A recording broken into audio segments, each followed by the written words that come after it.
अब हम पढ़ेंगे नेटवर्क डिवाइस। नेटवर्क में किस किस प्रकार के डिवाइस पाए जाते हैं। नेटवर्क में दो प्रकार के डिवाइस पाए जाते हैं। सबसे पहले आता है राउटर, जो फर्स्ट प्रायोरिटी है। बाहर से इंटरनेट को लेता है, स्विच को देता है, स्विच फिर आगे एंड यूज़र्स को जैसे कि पीसीज, लैपटॉप, बाकियों को नेट प्रोवाइड करता है। तो सबसे पहले हम पढ़ेंगे राउटर के बारे में। राउटर क्या चीज़ है और स्विचेस जो हैं कितने होते हैं और कैसे होते हैं उनके बारे में पढ़ेंगे। सबसे पहले है राउटर। राउटर जो है एक तरह का इंटर नेटवर्किंग डिवाइस है जो कि यूज़ होता है connect to different LAN segment के बीच में। दो लैन सेगमेंट के बीच में कनेक्ट होने वाले डिवाइस को हम राउटर कहते हैं। फॉर एग्ज़ाम्पल, राउटर एक ऐसा डिवाइस हो गया जैसे कि जिसका लेफ्ट हैंड साइड भी हैंड जो है वो भी किसी से ले रहा है और राइट हैंड साइड से वो आगे इंटरनेट को प्रोवाइड कर रहा है। तो देखा जाए तो राउटर के अंदर इंटरनेट को लेने की क्षमता और आगे देने की क्षमता होती है। ये L3 पे, लेयर 3 पे काम करता है, OSI मॉडल के लेयर 3 पे। और इसके बाद जो आता है स्विचेस आते हैं। स्विचेस दो प्रकार के होते हैं, जो कि पहला होता है लेयर 2 और दूसरा लेयर 3। लेयर 4 भी होता है, वो हम आगे पढ़ेंगे। वो पोर्ट एड्रेस के अकॉर्डिंग काम करता है स्विचेस। और L2 जो है वो हमारा मैक एड्रेस के बिहाफ पे काम करता है सेकंड लेयर पे, जैसे कि डाटा लिंक लेयर जो OSI मॉडल की है। और L3 लेयर पे भी स्विचेस काम करते हैं as a IP address. L2 switches जो हैं वो स्विचिंग करते हैं and it refer to MAC address table for forwarding decision.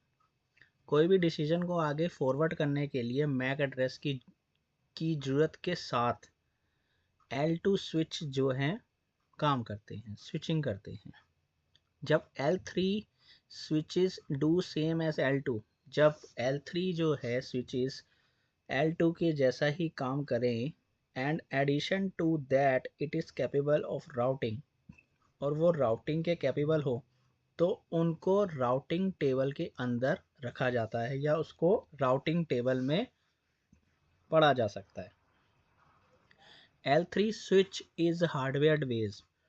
L3 जो है एक हार्डवेयर बेस स्विच है and do fast switching, but L2 can not do fast switching as L3। In short, L2 जो है वो speed के मामले में स्लो होता है according to L3। L3 is second division और सेकेंड लेवल स्विचिंग कह सकते हैं आप। L2 के बाद काम करने वाला जो सेकंड टाइप्स ऑफ डिवाइस होता है स्विचिंग में, वो L3 होता है। इसके बाद हैं हमारे जो डिवाइसेस हैं नेटवर्क डिवाइस, वो हैं and point and server. And point जो है आखिरी में काम करने वाले एंड यूज़र्स कह सकते हो इन शॉर्ट, या जैसे example PCs, laptop, work station, tablets, smartphone etcetera, ये जो सारे आगे जिस पे हम काम करते हैं ये हमारे एंड पॉइंट यूज़र्स होते हैं। इनको एंड पॉइंट कहा जाता है। इसके बारे में अगर हम पढ़ा जाए तो and point is a computing device that communicate back and forth with our network to reach resources such as data storage और other endpoint। ये एक तरह के डाटा को स्टोर करने के लिए, डाटा को भेजने के लिए काम आने वाले जो कम्युनिकेशन डिवाइस हैं बैक एंड फोर्थ वाले, ये सभी के सभी एंड पॉइंट के अंदर आते हैं। दूसरी चीज़ है सर्वर। सर्वर एक तरह का स्टोरेज डिवाइस होता है जिसमें हम कई प्रकार के डाटा को स्टोर करके रखते हैं और उसमें हम देखते हैं कि कहाँ कहाँ पे डाटा हमारा सेव है।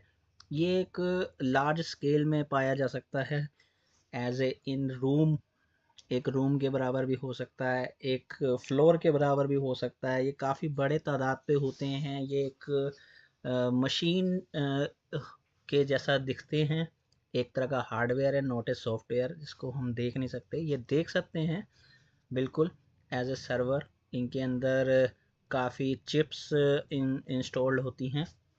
ये पूरा का एक हार्डवेयर पार्ट है सर्वर। इसके बारे में पढ़ा जाए तो तकनीकी तौर से सर्वर जो है इन ए नेटवर्क के अंदर सर्वर जो है are also considered end point, इसको भी एक एंड पॉइंट के अंदर रखा जा सकता है। But Cisco place them in a category by themselves, लेकिन सिस्को जो है इसको अपने अंदर अलग तरीके से रखता है। इसको सिस्को जो है, सिस्को की अगर लैंग्वेज से पढ़ा जाए, सिस्को के अकॉर्डिंग पढ़ा जाए तो सर्वर एक उसका अलग पार्ट है। वो उसको एंड पॉइंट के तरीके से यूज़ भी करता है और उसको देखा जाए तो एंड पॉइंट के साथ साथ भी यूज़ करता है और साथ ही साथ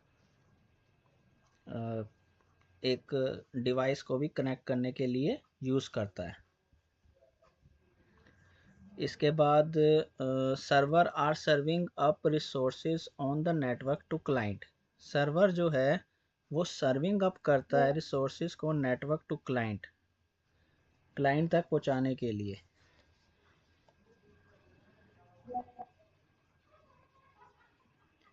for example file and print resources, websites, security software, ये सभी चीज़ें एटसेट्रा जो भी इसके अंदर आती हैं। फाइल्स एंड प्रिंट रिसोर्सेज जो भी हैं, मतलब जो भी रिसोर्सेज हमारे फाइल्स के हो गए, फाइल से रिलेटेड या प्रिंट हो गए, इनको आगे पहुंचाने का काम करते हैं।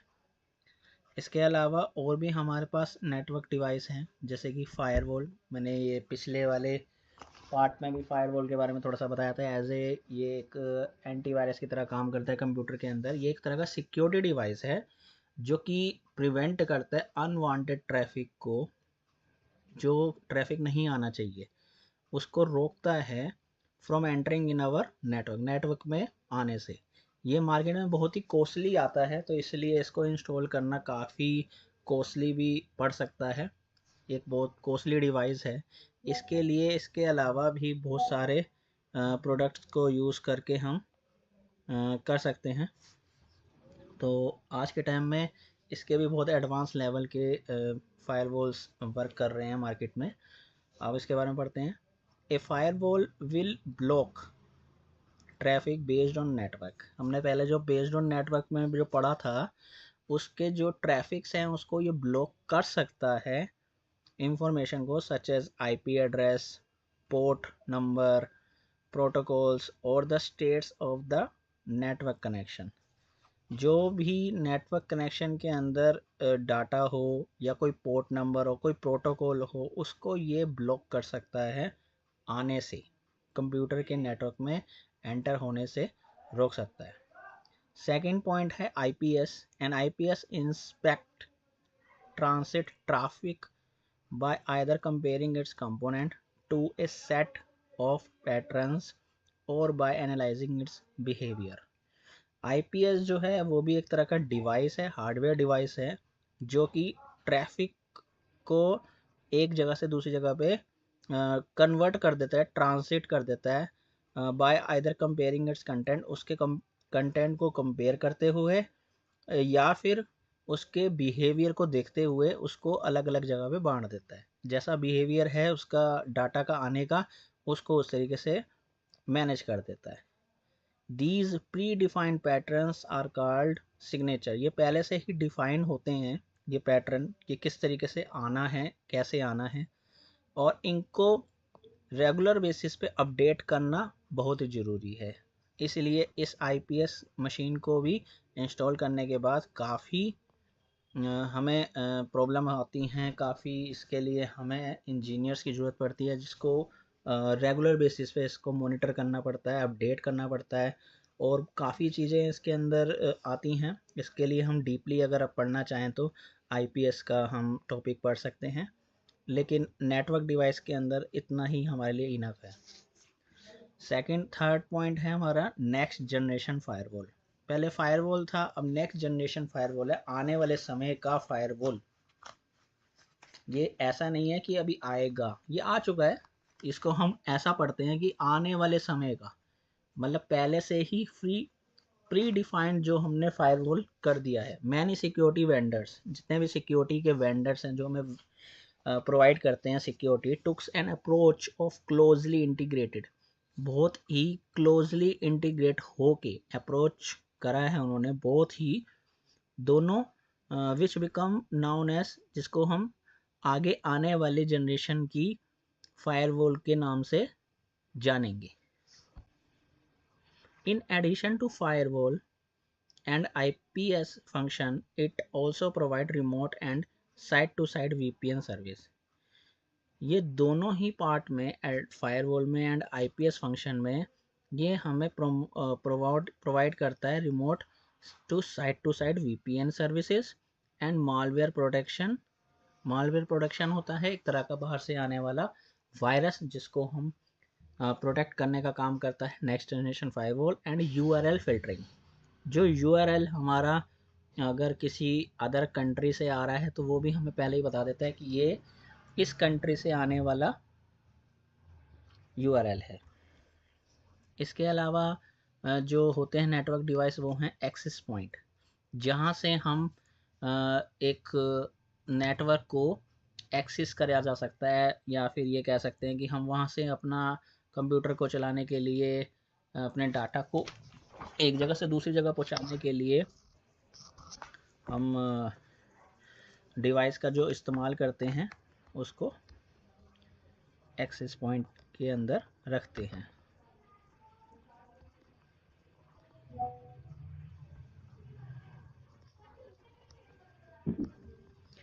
Wireless client connect to an access point, जो वायरलेस क्लाइंट हैं, जैसे कि आप जो भी हैं, हम लैपटॉप में यूज़ कर रहे हैं ये वीडियो या फ़ोन में देख रहे हैं, तो ये एक तरह का हमने अपने PC को या फ़ोन को हमने वायरलेस कनेक्शन से जोड़ रखा है। तो उसके बिहाफ पे हम ये कह सकते हैं कि जो हम क्लाइंट्स जो हम हैं अगर, तो हम वायरलेस कनेक्ट करते हैं एक्सेस पॉइंट को, कि जिससे कि हम कम्युनिकेट कर सकें विद ईच अदर, बाकी दूसरे लोगों से, and with the device on the wired network that the access point is connected to, जहाँ से एक्सेस पॉइंट की वायर से कनेक्शन है डिवाइस का। फॉर एग्जांपल आपके घर में राउटर लगा है, राउटर जो है एक वायर से कनेक्ट है या वायरलेस मॉडेम से कनेक्ट है, और वो आपको as a wireless network provide कर रहा है आपके फ़ोन में, बट उसके अंदर भी कहीं ना कहीं से तो नेट आ रहा है ना, तो वो वायर से भी आ सकता है और वायरलेस से भी आ सकता है।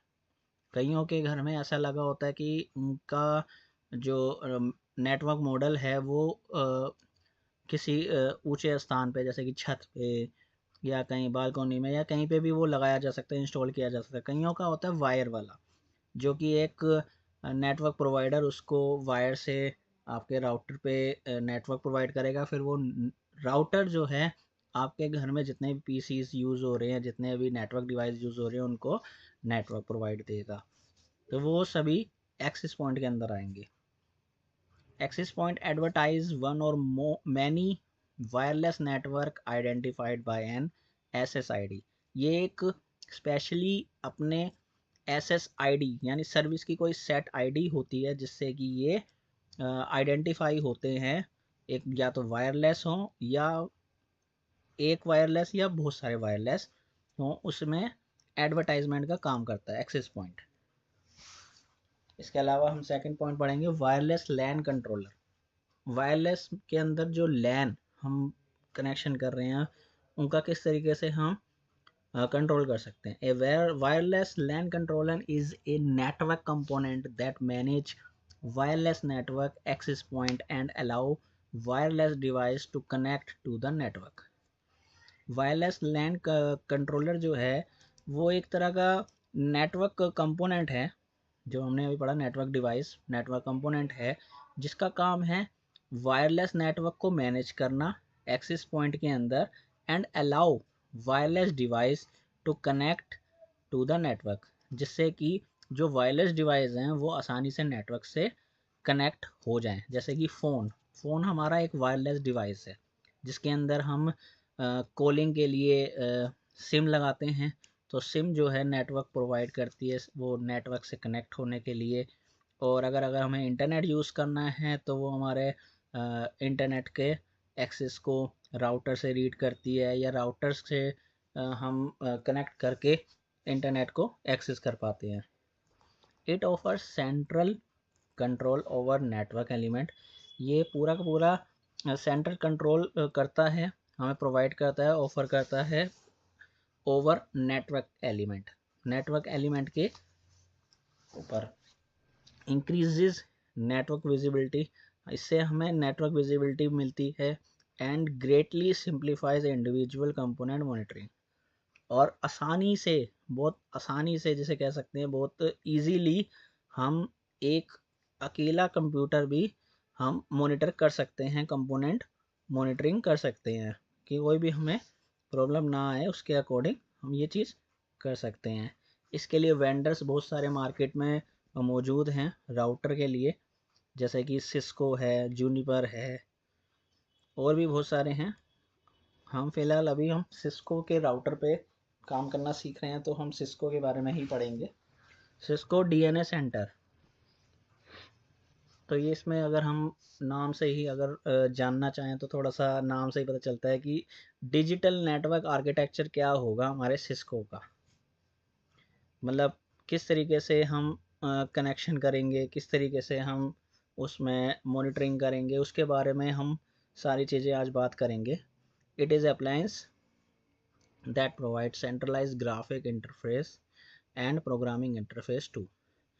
ऐसा डिवाइस जो हमें सेंट्रलाइज ग्राफिक भी इंटरफेस प्रोवाइड करता है और प्रोग्रामिंग इंटरफेस भी। फॉर एग्जांपल जैसे हमारे पीसी में अगर कोई हमें डाटा को खोलना है तो हम ग्राफिकली उस पर जाके क्लिक करके खोल लेते हैं आसानी से।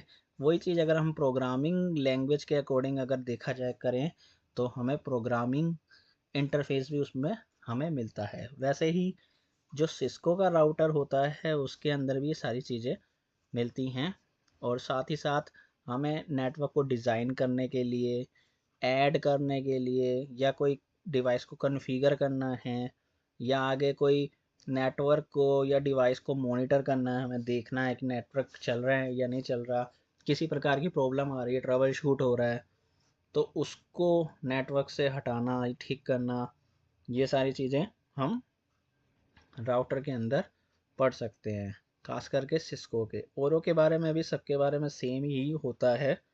कुछ कुछ चीज़ें इसमें फ़र्क हो सकती हैं कि जैसे कह सकते हैं कि ट्रबल शूटिंग जिसमें आपको करना आ जाए वो आपके लिए आसान है, जिसमें ना आए वो आपके लिए मुश्किल है, बस वही बात है। सभी राउटर का एक ही जैसा स्ट्रक्चर्स कह सकते हो, थोड़ा सा स्ट्रक्चर्स में थोड़ा सा बहुत फ़र्क हो सकता है कि इसके पिन आगे हैं, किसी के पिन पीछे हैं, और किसी का वर्किंग प्रोसेस अलग हो सकता है कि वो स्टार्ट होते वक्त कुछ ऐसा दिखता है या ये ऐसा दिखता है, बस इससे ज़्यादा कोई डिफरेंस अलग नहीं होता। इसके अलावा इसके एक्सेस पॉलिसी जो हैं वो भी हम कॉन्फ़िगर कर सकते हैं सिस्को के अंदर। फ़िलहाल हमने अभी जो पढ़ा है वो पढ़ा है आपका नेटवर्क डिवाइस के बारे में।